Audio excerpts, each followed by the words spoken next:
Добрый дзень. Сёння 24 кастрычніка і мы пачынаем тыднёвы агляд найбольш важных навінаў, якія адбыліся на Аршаншчыне за тыдзень. У лясах і вадаёмах Аршаншчыны знікалі людзі. Вярнуцца дадому жывымі пашанцавала не ўсім. У Сенінскім раёне прайшоў электронны кірмаш працоўных вакансіяў, але кірмаш атрымаўся вельмі дзіўным. Дзеці пацярпелі пры эксперыментах з петардамі, але таксама высветлілася, што ў нашым рэгіёне можна падарвацца і без эксперыментаў. Гэтыя ды іншыя навіны, а таксама незвычайныя здарэнні ў сённяшнім выпуску. Калі для вас гэта бяспечна, просім паставіць пад відэа падабайку, напісаць каментар ды падпісацца на наш канал. Гэта моцна дапамагае нам у распаўсюдзе незалежнай інфармацыі.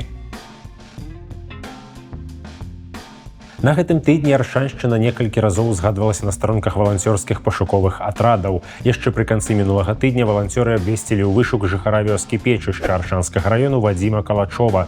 Мужчына пайшоў з дому 4 верасня і было падазрэнне, што ён знаходзіцца ў Расіі.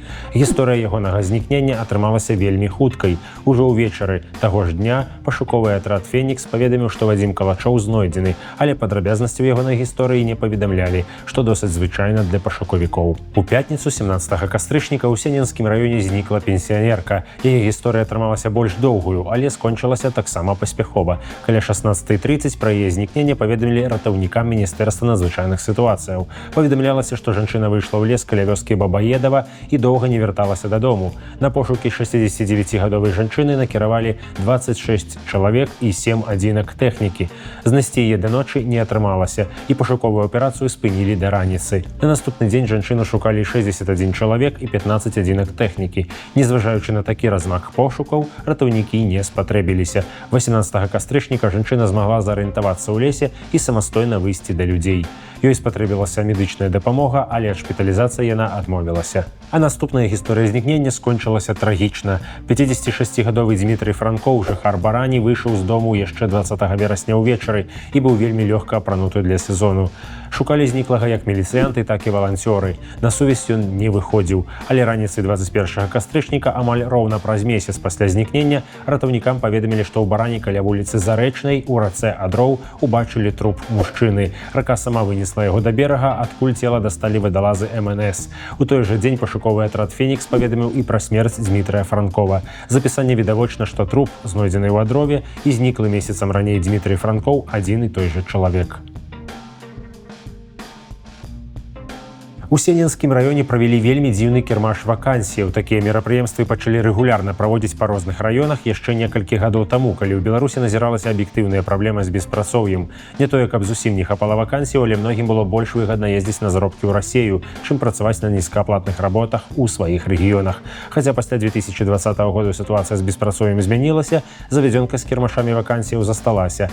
21 кастрычніка Сенінская служба занятасці правяла свой электронны кірмаш вакансіяў і змагла прапанаваць роўна 0 вакансіяў. Сітуацыя зразумелая. У выніку масавых рэпрэсіяў з краіны выехалі ў першую чаргу людзі працаздольнага ўзросту. Многія прадпрыемствы і кампаніі з уладальнікамі. Яны давалі працу іншым людзям, у тым ліку і ў малых гарадах. Асабліва гэта заўважна па высокакваліфікаваных кадрах. Напрыклад, у Беларусі цяпер моцна не хапае дактароў, а ў многіх рэгіёнах і настаўнікаў. Але ж праблемы назіраюцца і з нізкакваліфікаванымі кадрамі. На гэтым тыдні праблему з кадрамі на старонках дзяржаўнай прэсы прызнаў адзін з кіраўнікоў Талачынскага кансервавага заводу. Звяртаем на гэта ўвагу, бо дзяржаўная прэса рэдка піша хоць пра нейкія сур'ёзныя праблемы краіны і рэгіёну.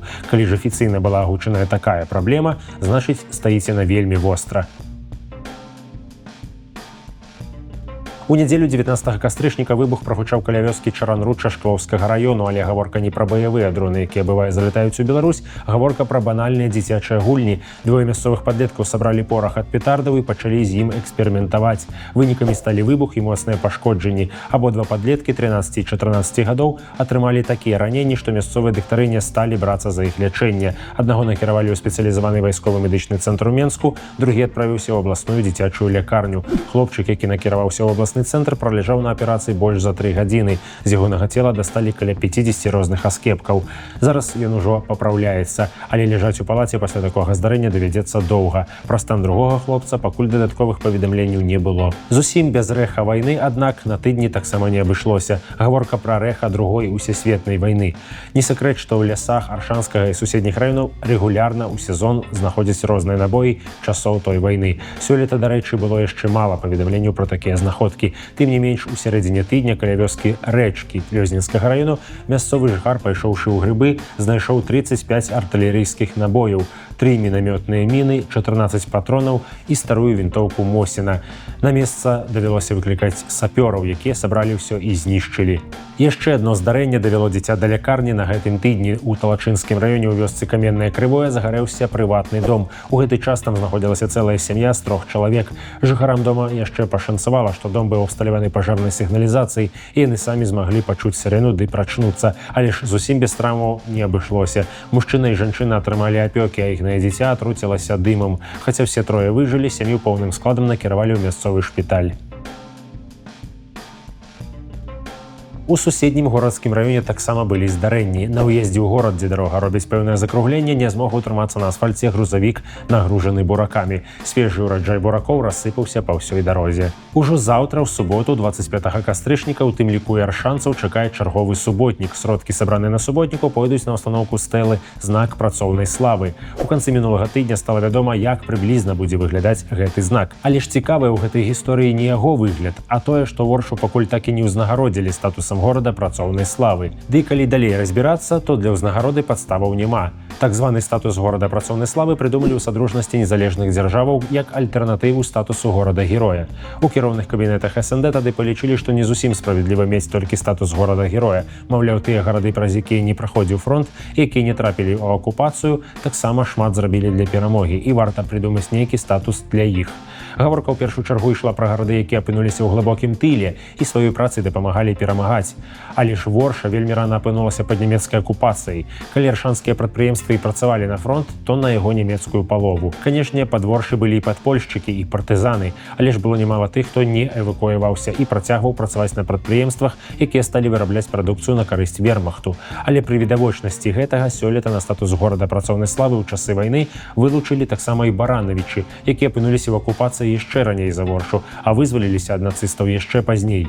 Пакуль спроба ўсталяваць стэлу выглядае або проста як чарговае глупства, або як напамін пра вымушаную калабарацыю тысяч аршанцаў, якіх не эвакуявалі пры наступленні немцаў. Дарэчы, палова сродкаў, якія будуць сабраны на суботніку ў Магілёўскай вобласці, пойдуць на добраўпарадкаванне вайсковага мемарыялу ў Шклоўскім раёне. Але Шклоўскі мемарыял мае рэальнае дачыненне да вайны. Ён паўстаў на месцы брацкай магілы загінулых жаўнераў Чырвонай арміі.